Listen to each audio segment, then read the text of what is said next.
వచ్చిన తర్వాత ఓ పెద్ద తలకే నొప్పి అయిపోయిందండి బాబు. రిస్కీ స్టంట్లు చేసేసి ఫేమస్ అయిపోవాలని అనుకుంటున్న వాళ్ళందరూ కూడా ఇప్పుడు ట్యాక్సీలు చేసేసి ఏఐతో మేనేజింగ్ చేసేసి వాళ్ళు అనుకుంటున్నది చేసేసుకుంటున్నారండి ఎవరికి నచ్చింది వాళ్ళు. ఇప్పుడు ఏంటమ్మా డైరెక్ట్ గా చేస్తే ఎందుకంత రిస్క్ అంటున్నారు కదా.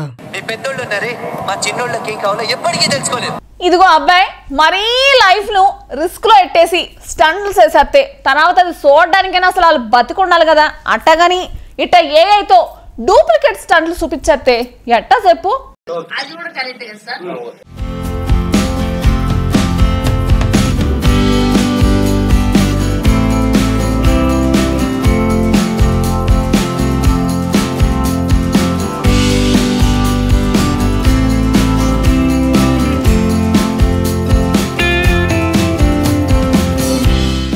ఓ వీడియో సోషల్ మీడియాలో వైరల్ అవుతోంది.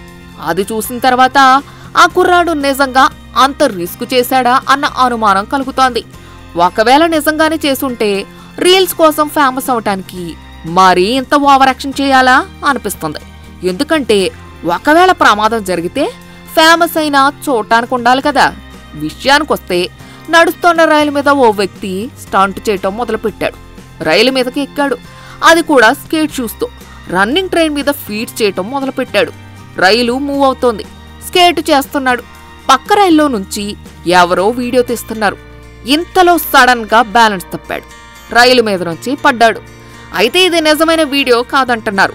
ఇలాంటి ఘటన ఎక్కడా జరగలేదు. ఎందుకంటే రైలు రన్నింగ్ లో ఉన్నప్పుడు పైకెక్కే అవకాశాలు చాలా తక్కువ. కాబట్టి ఇదొక ఏఐ వీడియో అని అంటున్నారు. రెండు రైళ్లు పక్కపక్కన వెళ్తున్న వీడియోతో ఏఐ ఉపయోగించి ఇలా చేస్తుంటారని భావిస్తున్నారు.